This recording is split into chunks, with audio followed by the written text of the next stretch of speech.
ಅಮ್ಮ, ಒಂದು ಕಾರ್ಯಕ್ಕಾಗಿ ನಿಮ್ಮಿಂದ ಅನುಮತಿ ಕೇಳ್ತಿದ್ದೀನಿ. ನಾನು ಕಂಡ ಕನಸು ಸತ್ಯ ಆಗೋದ್ರಲ್ಲಿದ್ಯಾ? ಏನಾಯ್ತು ಅಮ್ಮ? ನೀವು ತುಂಬಾ ಯೋಚನೆ ಮಾಡ್ತಾ ಇದ್ದೀರಾ. ನೀವು ಈಗ ಬೇಡ ಅಂದ್ರೆ ನಾನು ಆಮೇಲೆ ಹೇಳ್ತೀನಿ. ಇಲ್ಲ ಇಲ್ಲ, ನಾನು ಚೆನ್ನಾಗಿದ್ದೀನಿ. ಹೇಳು, ನೀನೇನ್ ಹೇಳಕ್ ಬಂದೆ? ಅಮ್ಮ, ನಾನು ನವರಾತ್ರಿ ವ್ರತ ಮಾಡೋಕೆ ನಿಮ್ಮಿಂದ ಅನುಮತಿ ಪಡೆಯೋಕೆ ಬಂದಿದ್ದೀನಿ.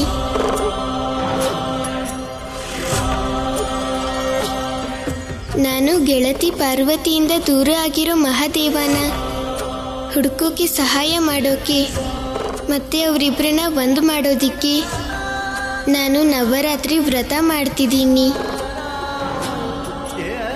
ಅಪ್ಪನೇ ಹೇಳಿದ್ದಾರೆ, ನವರಾತ್ರಿ ವ್ರತ ಮಾಡೋದ್ರಿಂದ ಎಲ್ಲರ ಮನೋಕಾಮನೆ ಪೂರ್ತಿಯಾಗುತ್ತೆ.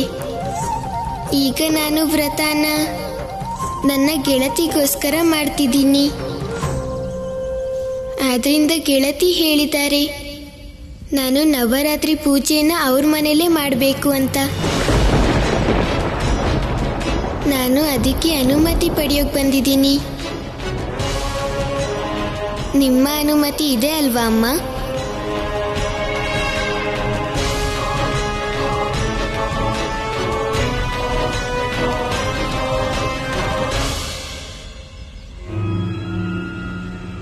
ದೇವಿ ಪಾರ್ವತಿ,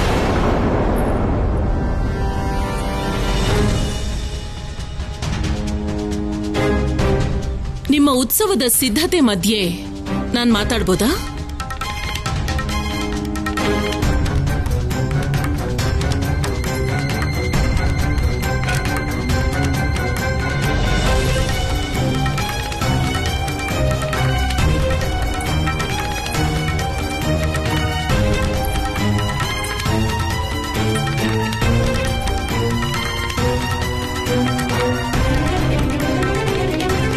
ನವರಾತ್ರಿ ಉತ್ಸವದ ಸಿದ್ಧತೆ ಆಗ್ತಾ ಇದೆ. ಬೇರೆಯವರ ಮನೆ ದೀಪ ತಂದು ನಮ್ಮ ಮನೆ ಉತ್ಸವದ ದೀಪ ಬೆಳಗಿಸ್ಬೇಕು ಅನ್ಕೊಳ್ಳೋದು ಸರಿ ಅಲ್ಲ ದೇವಿ ಪಾರ್ವತಿ.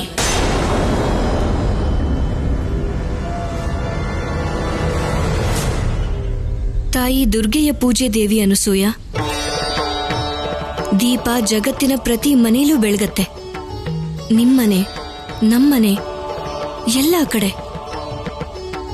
ಯಾಕಂದ್ರೆ ನವರಾತ್ರಿಲಿ ತಾಯಿ ದುರ್ಗೆ ಪೂಜೆನ ಕೇವಲ ನಾನಲ್ಲ, ಸಂಪೂರ್ಣ ಜಗತ್ತೇ ಮಾಡತ್ತೆ.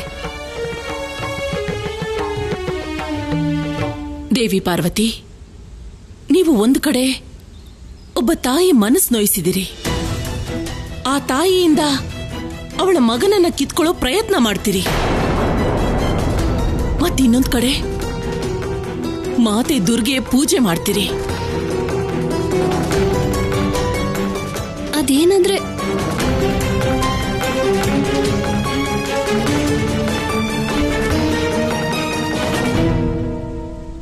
ಬಹುಶಃ ಕೋಪದಲ್ಲಿ ನೀವು ಇದನ್ನೆಲ್ಲ ಹೇಳ್ತಾ ಇದ್ದೀರಾ. ಆದ್ರಿಂದ ನಿಮ್ಗೆ ನೆನಪು ಮಾಡೋದು ನನ್ನ ಕರ್ತವ್ಯ ಅಂತ ಅನ್ಕೊಂಡಿದ್ದೀನಿ. ನಿಮ್ಮ ಪುತ್ರ ಮಹಾದೇವ ಅನಂತ ಕಾಲದಿಂದ ಜಗತ್ತಲ್ಲಿದ್ದಾರೆ.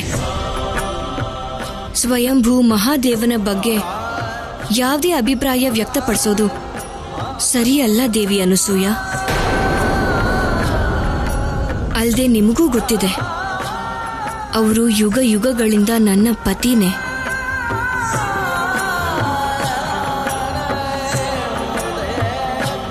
ದೇವಿ ಪಾರ್ವತಿ, ನಾನೇ ನಿಮಗ್ ನೆನಪಿಸ್ತೀನಿ, ಈ ಜಗತ್ತಿನಲ್ಲಿ ಎಲ್ಲ ಸಂಬಂಧಗಳು ನಮಗೆ ಮತ್ತೆ ಮತ್ತೆ ಸಿಗಬಹುದು. ಆದ್ರೆ ತಾಯಿ ಅನ್ಸ್ಕೊಂಡೋಳು ಮತ್ತೆ ಸಿಗಲ್ಲ, ಮತ್ತೆ ಬೇರೆ ಇರಲ್ಲ. ಮತ್ತು ನಾನು ಮಹಾದೇವನ ತಾಯಿ.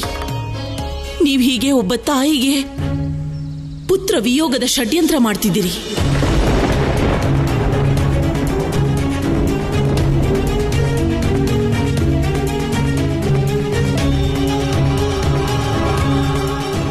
ಯಾರು ಮೋಹದ ವಶದಲ್ಲಿರ್ತಾರೋ ಅಂಥವ್ರ ಬಾಯಿಂದ ಇಂಥದ್ದೇ ಶಬ್ದ ಬರೋದು. ಇದು ನನ್ನ ಪುತ್ರ ಮೋಹ ಆದ್ರೆ ನಿಮ್ದು ಕೂಡ ಪತಿ ಮೋಹನೇ ದೇವಿ ಪಾರ್ವತಿ. ಅದು ಪುತ್ರ ಮೋಹಕ್ಕಿಂತ ಎಷ್ಟೋ ಪಟ್ಟು ಅಪಾಯಕಾರಿ. ಅದರಿಂದಾನೇ ನೀವು ನನ್ನ ಬಾಲಶಿವನಿಗೆ ಮೋಡಿ ಮಾಡಿ ಅವನಿಂದ ನವರಾತ್ರಿ ವ್ರತ ಮಾಡಿಸೋ ಮಾತು ತಗೊಂಡ್ರಿ.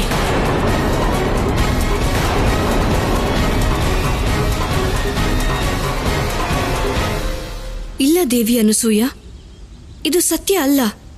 ನಾನು ನಿಮ್ಮ ಮಗ ಶಿವನಿಗೆ ಏನೂ ಹೇಳಿಲ್ಲ.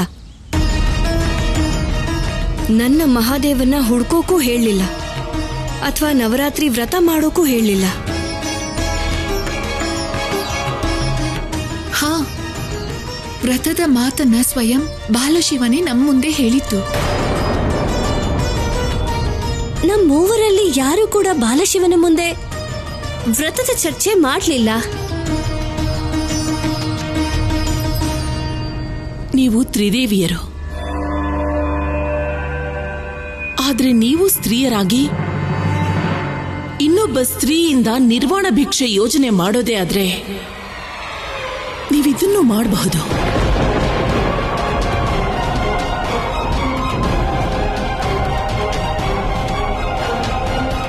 ನೀವೇ ನನ್ನ ಬಾಲಶಿವನ್ಗೆ ಇದನ್ನು ಹೇಳಿ ಕಳಿಸಿದ್ದು. ಅವನು ನಿಮ್ಮ ಮನೆಗೆ ಬಂದು ವ್ರತ ಪೂಜೆ ಮಾಡಬೇಕು ಅಂತ ಹೇಳಿ. ಹೀಗ್ ಮಾಡೋದು ಮೋಸ ಅಲ್ವಾ? ನೀವು ಮಾಡಿರೋದು ಮೋಸ ಅಲ್ವಾ? ಹೇಳಿ. ಯಾವ ಮಗು ತನ್ನ ತಾಯಿ ಜೊತೆ ಇರೋಕ್ ಬಯಸ್ತಾನೋ ಅವನಿಂದನೇ ಮಹಾದೇವನನ್ನ ಹುಡುಕ್ಸೋ ವ್ರತ ಮಾಡಿಸ್ತಾ ಇದ್ದೀರಾ.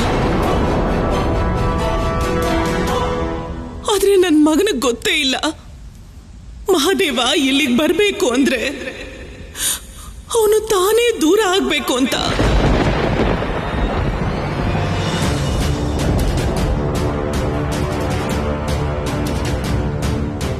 ಅವನು ತನ್ನ ತಾಯಿಯಿಂದ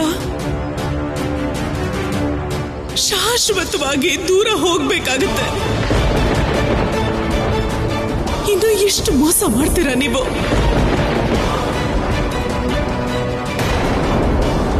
ನನಗೆ ಮತ್ತೆ ನನ್ನ ಮಗನಿಗೆ. ನಾವ್ ಯಾವ ಮೋಸನೂ ಮಾಡ್ತಿಲ್ಲ ದೇವಿ ಅನಸೂಯ. ಇಲ್ಲಿ ಏನೇ ಆಗ್ತಿದ್ರು ಮಹಾದೇವನ ಇಚ್ಛೆಯಿಂದಾನೇ ಆಗ್ತಿರೋದು. ಈಗ್ಲೂ ಮಹಾದೇವನೇ ಅವರ ಇಚ್ಛೆಯನ್ನ ಹೇಳ್ತಾ ಇದ್ದಾರೆ. ಅವರು ಮಹಾದೇವ ಆಗೋದಕ್ಕೆ ಬಯಸ್ತಿದ್ದಾರೆ ಅಂತ. ಅವರು ತಮ್ಮ ಇಚ್ಛೆಯಿಂದಾನೇ ವ್ರತ ಮಾಡ್ತಿರೋದು.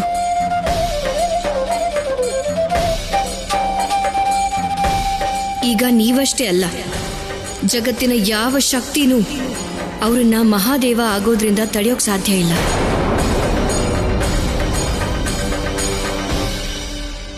ಗೊತ್ತಿದೆ ದೇವಿ ಪಾರ್ವತಿ,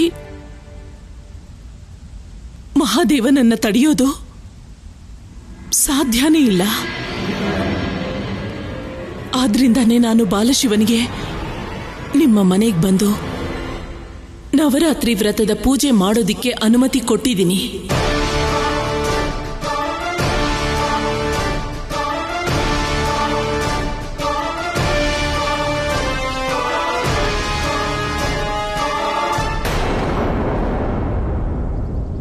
ನಿಮ್ಮ ಅನುಮತಿ ಇದೆ ಅಲ್ವಾ ಅಮ್ಮ?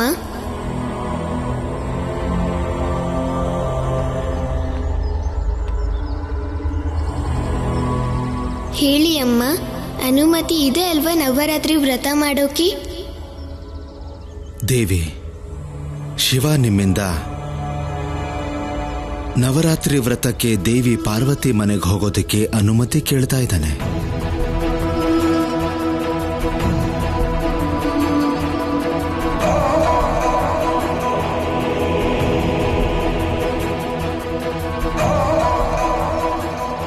ಹಾ ಶಿವ, ಕೊಡ್ತೀನಿ ನಾನು ನಿನ್ಗೆ ಅನುಮತಿನ. ಅನುಮತಿ ಇದೆ. ಹೌದು ದೇವಿ ಪಾರ್ವತಿ, ನಾನು ಅನುಮತಿ ಕೊಟ್ಟಿದ್ದೀನಿ. ಯಾಕಂದ್ರೆ ನನಗೆ ಗೊತ್ತಿದೆ, ನಾನು ಮಹಾದೇವನನ್ನ ತಡೆಯೋಕ್ಕಾಗಲ್ಲ. ಆದ್ರೆ ಅವರನ್ನ ತಡಿಬಹುದಲ್ಲ. ನನ್ನ ಬಾಲಶಿವನಿಗೆ ಮಹಾದೇವ ಆಗೋ ವರದಾನ ಕೊಡೋವ್ರನ್ನ?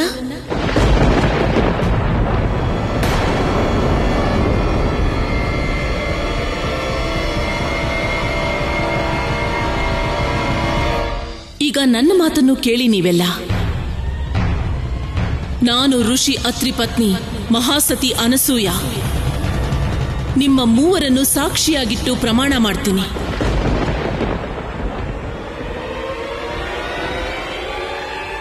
ನಾನು ದೇವಿ ದುರ್ಗೆ ಆಶೀರ್ವಾದ ಪಡೆಯೋಕೆ ನವರಾತ್ರಿ ವ್ರತ ಮಾಡ್ತೀನಿ.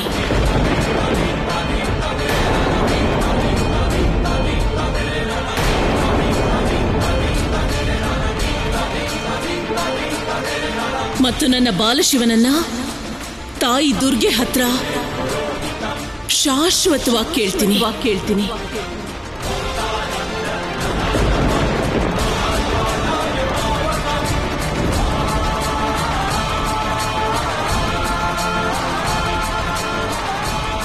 ಆ ದುರ್ಗೆ ಬಾಲಶಿವನ ಆಸೆನ ಪೂರೈಸೋದೇ ಆದ್ರೆ ನನ್ನ ಆಸೆಯನ್ನು ಕೂಡ ಖಂಡಿತ ಪೂರ್ತಿ ಮಾಡ್ತಾಳೆ.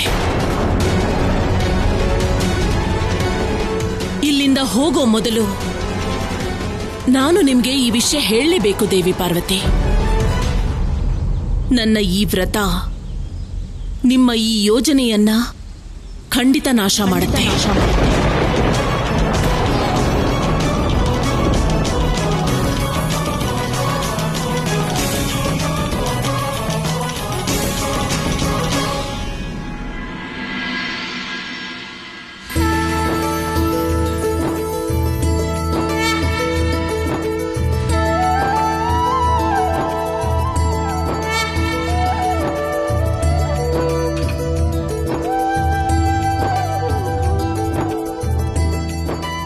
ಅಮ್ಮ,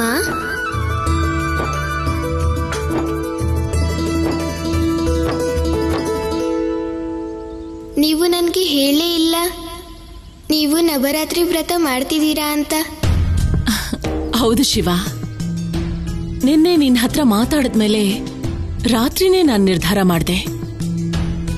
ಇವತ್ತು ಬೆಳಗ್ಗೆಯಿಂದ ಹೀಗೆ ಪೂಜೆ ಸಿದ್ಧತೆ ಮಾಡೋದ್ರಲ್ಲೇ ಆಗೋಯ್ತು. ಆದ್ರಿಂದ ನಿನಗೆ ಹೇಳೋ ಅವಕಾಶವೇ ಸಿಗ್ಲಿಲ್ಲ.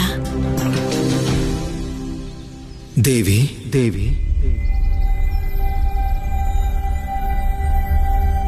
ನೀವು ಇದ್ದಕ್ಕಿದ್ದ ಹಾಗೆ ನವರಾತ್ರಿ ವ್ರತ ಮಾಡೋ ನಿರ್ಧಾರ ಯಾಕೆ ಮಾಡಿದ್ದೀರಾ ದೇವಿ? ಇದು ಇದ್ದಕ್ಕಿದ್ದ ಹಾಗೆ ಅಲ್ಲ ಋಷಿವರ್ಯ. ದೇವಿ ವ್ರತ ಇದು. ಮನೋಕಾಮನೆ ಪೂರ್ತಿ ಆಗೋಕೆ ಎಲ್ರೂ ಮಾಡ್ತಾರೆ. ಮತ್ತೆ ನಾನು ನನ್ನ ಮಕ್ಕಳ ರಕ್ಷಣೆಗೆ, ಸ್ವಾಸ್ಥ್ಯಕ್ಕೆ ಮತ್ತೆ ಸದಾ ನಮ್ ಜೊತೆ ಇರ್ಲಿ ಅಂತ ಆಸೆಯಿಂದ ಈ ವ್ರತ ಮಾಡ್ತಿದ್ದೀನಿ ಋಷಿವರ್ಯ. ಆದ್ರೆ ಅಮ್ಮ, ನಾನು ನಿಮ್ಗೆ ಮೊದಲೇ ಹೇಳಿದ್ದೆ ನಾನು ವ್ರತದ ಪೂಜೆನ ನೆರೆಮನೆ ಗೆಳತಿ ಮನೇಲಿ ಮಾಡ್ತೀನಿ ಅಂತ. ಹೀಗಿರುವಾಗ ನೀವು ನನ್ನ ಜೊತೆ ಅಲ್ಲೇ ಬಂದು ಪೂಜೆ ಮಾಡಿ. ಒಂದೇ ಪರಿವಾರದ ಸದಸ್ಯ ಒಂದೇ ಪೂಜೆನ ಬೇರೆ ಬೇರೆ ಜಾಗದಲ್ಲಿ ಮಾಡೋದು ಹೇಗ್ ಸಾಧ್ಯ ಅಮ್ಮ? ಪೂಜೆ ಒಂದೇ, ಆದ್ರೆ ಉದ್ದೇಶ ಬೇರೆ ಬೇರೆ. ನೀನು ನಿನ್ನ ಗೆಳತಿಗೆ ಒಳ್ಳೇದಾಗ್ಬೇಕು ಅಂತ ವ್ರತ ಮಾಡ್ತಾ ಇದೀಯಾ, ಮತ್ತೆ ನಾನು ನನ್ನ ಮಕ್ಕಳಿಗೆ ಒಳ್ಳೇದಾಗ್ಲಿ ಅಂತ ವ್ರತ ಮಾಡ್ತಾ ಇದ್ದೀನಿ. ಆದ್ರೆ ಅಮ್ಮ, ನಾನಿಲ್ಲಿ ನಿಮ್ಗೆ ಸಹಾಯ ಮಾಡೋದಿಕ್ಕೆ ಸಾಧ್ಯ ಇಲ್ಲ. ನೀನು ನನ್ ಚಿಂತೆ ಮಾಡ್ಬೇಡ. ಇಲ್ಲಿ ನನಗ್ ಸಹಾಯ ಮಾಡೋದಿಕ್ಕೆ ತುಂಬಾ ಜನ ಇದ್ದಾರೆ. ನೀನ್ ಹೋಗೋ ತಡ ಆಗ್ಬಹುದು. ಸರಿ ಅಮ್ಮ, ಹಾಗಾದ್ರೆ ನಾನು ಹೋಗಿ ಪೂಜೆ ಮಾಡ್ಬರ್ತೀನಿ. ನಾನೀಗ ಹೊರಡ್ತೀನಿ ಅಮ್ಮ.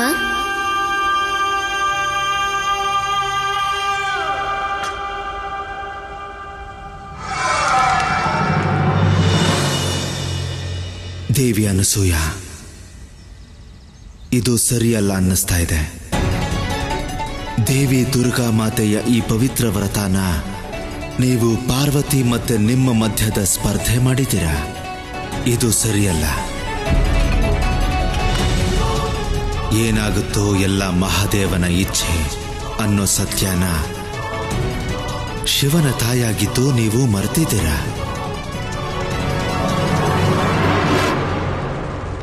ಈ ಸಲ ಏನು ತಪ್ಪಾಗಬಾರ್ದು ಅಜಾಮುಖಿ. ಖಂಡಿತ ಆಗಲ್ಲ ಅಣ್ಣ. ಆ ಬಾಲಶಿವನ ಪೂಜೆ ಪೂರ್ತಿ ಆಗಲ್ಲ. ನಿಮ್ ಸಂಕಷ್ಟ ಆಗಿರೋ ಬಾಲಶಿವನೂ ಇರಲ್ಲ. ನಿಶ್ಚಿಂತೆಯಿಂದ ಇರಿ. ಬಾಲಶಿವ ಮಹಾದೇವ ಆಗೋದಿಲ್ಲ. ಏನ್ ಮಾಡ್ತೀಯಾ? ಅವನ ಪೂಜಾ ಸಾಮಗ್ರಿಗೆ ಅಪವಿತ್ರ ವಸ್ತು ಸೇರಿಸಿ ಅವನ ಪೂಜೆ ಭಂಗ ಮಾಡ್ತೀನಿ.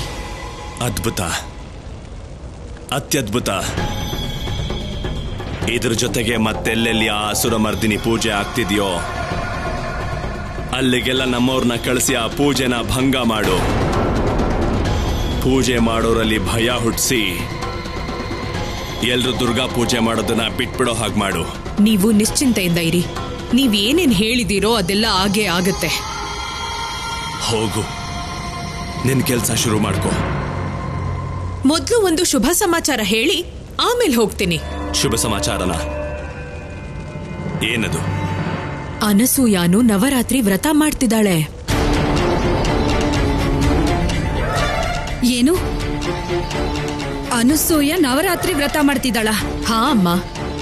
ಆ ಬಾಲಶಿವನ್ನ ಬಾಲಕನ ರೂಪದಲ್ಲಿ ಸದಾ ಕಾಲ ತನ್ನ ಹತ್ರನೇ ಇಟ್ಕೊಳ್ಳೋದಕ್ಕೆ ನವರಾತ್ರಿ ವ್ರತ ಮಾಡ್ತಿದ್ದಾಳೆ. ಇದು ನಿಜವಾಗ್ಲೂ ಶುಭ ಸಮಾಚಾರ ತಾರಕ. ಈಗ ನಿನಗ್ ಸಂಕಟ ಆಗಿರೋ ಆ ಬಾಲಶಿವ ಯಾವತ್ತೂ ಮಹಾದೇವ ಆಗೋಕ್ ಸಾಧ್ಯನೇ ಇಲ್ಲ. ಇದು ಶುಭ ಸಮಾಚಾರನೇ ಅಮ್ಮ. ವರದಾನನ ಕೇಳೋದು ಆ ಅನಸೂಯ, ಆದ್ರೆ ಸಿಗೋದು ನಮಗೆ. ನಾನು ದಂಡಪಾಣಿ ಜೊತೆ ಸೇರಿ ಮಹಾಸತಿ ಅನಸೂಯ ವ್ರತನ ಮತ್ತೆ ತಾರಕಾಸುರನ ಯೋಜನೆನ ಹೇಗಾದ್ರೂ ನಾಶ ಮಾಡಲೇಬೇಕು.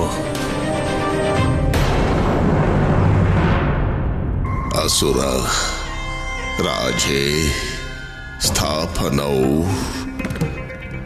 ಭವ. ದಂಡಪಾಣಿ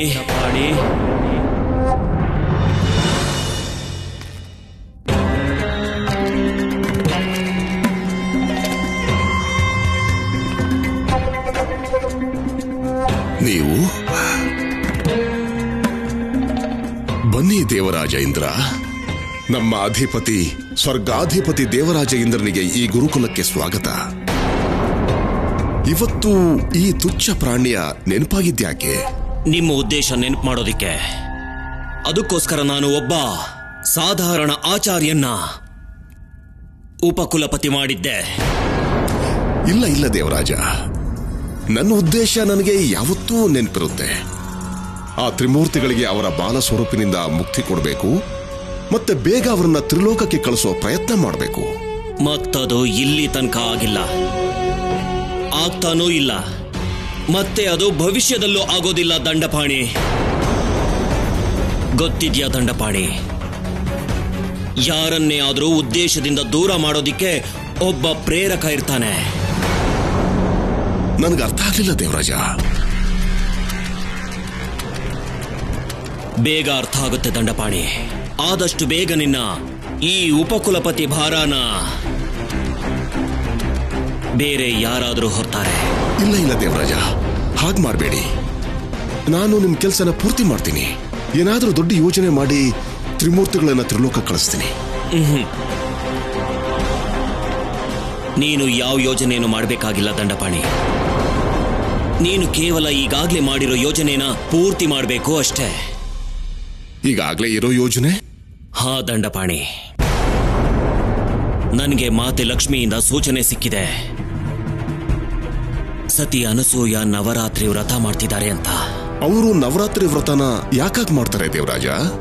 ಅವರು ದುರ್ಗಾ ಮಾತೆಯನ್ನ ಒಲಿಸ್ಕೊಂಡು ಬಾಲಶಿವನ್ನ ಸದಾ ತಮ್ಮ ಜೊತೆಗೆ ಇಟ್ಕೊಳ್ಳೋ ವರ ಪಡ್ಕೊಳ್ಳೋದಿಕ್ಕೆ. ಹಾಗೆ ಇನ್ನೊಂದ್ ಕಡೆ ಬಾಲಶಿವ ಕೂಡ ನವರಾತ್ರಿ ವ್ರತ ಮಾಡ್ತಿದ್ದಾರೆ. ಅದ್ಯಾಕೆ? ದುರ್ಗಾ ಮಾತೆಯನ್ನ ಒಲಿಸ್ಕೊಂಡು ಮಹಾದೇವನ್ನ ಪಡೆಯೋದಿಕ್ಕೆ. ಏನು? ಇಷ್ಟೇ ಅಲ್ಲ ದಂಡಪಾಣಿ, ದೊಡ್ಡ ವಿಷಯ ಮುಂದಿದೆ. ತಾರಕಾಸುರ ಬಾಲಶಿವನ ವ್ರತನ ಮುರಿಯೋ ಪ್ರಯತ್ನ ಮಾಡ್ತಿದ್ದಾನೆ. ಅದು ನಮ್ಗೆ ಒಳ್ಳೇದಲ್ಲ. ಮತ್ತೆ ದೇವರಾಜ, ನಾವು ತಾರಕಾಸುರನ ವಿರುದ್ಧ ಕೆಲಸ ಮಾಡಬೇಕು. ವಿರುದ್ಧನ? ಅದ್ಯಾಕೆ? ನಾವು ಬಾಲಶಿವನ ವ್ರತ ಪೂರ್ಣ ಆಗೋದಿಕ್ಕೆ ಸಹಾಯ ಮಾಡಬೇಕು. ಜೊತೆಗೆ ಸತಿ ಅನಸೂಯ ಪೂಜೆ ಅಸಫಲ ಆಗಬೇಕು. ಈಗ ಇದೊಂದೇ ದಾರಿ ಉಳಿದಿರೋದು, ತ್ರಿಮೂರ್ತಿಗಳು ಅವರ ವಾಸ್ತವಿಕ ರೂಪ ಪಡ್ಕೊಳ್ಳೋದಿಕ್ಕೆ. ಗೊತ್ತಾಯ್ತಾ ದಂಡಪಾಣಿ? ನಾನು ಏನ್ ಮಾಡಬೇಕು ನನಗೆ ಗೊತ್ತು ದೇವರಾಜ. ನಾನು ಅದನ್ನು ಮಾಡಲ್ಲ, ಇದನ್ನು ಮಾಡಲ್ಲ. ಬದಲಿಗೆ ನಾನು ತಾರಕಾಸುರನ್ ಜೊತೆ ಸೇರಿ ಆ ಬಾಲಶಿವ ಅಂತ್ಯಕ್ಕೆ ಪ್ರಯತ್ನ ಮಾಡ್ತೀನಿ. ಹಾಗೆ ತಾರಕಾಸುರನ್ ಮನಸ್ಸಿನಲ್ಲಿ ಜಾಗ ಪಡ್ಕೋತೀನಿ. ಅಮ್ಮ, ಪೂಜೆ ಯಾವಾಗ ಶುರು ಆಗುತ್ತೆ? ನಾನು ಪೂಜೆನ ಪೂರ್ತಿ ನೋಡ್ಬೇಕು.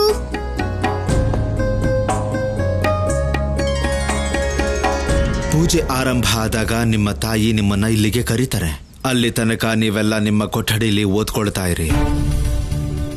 ಸರಿ ಅಪ್ಪ. ಹೊರಡಿ.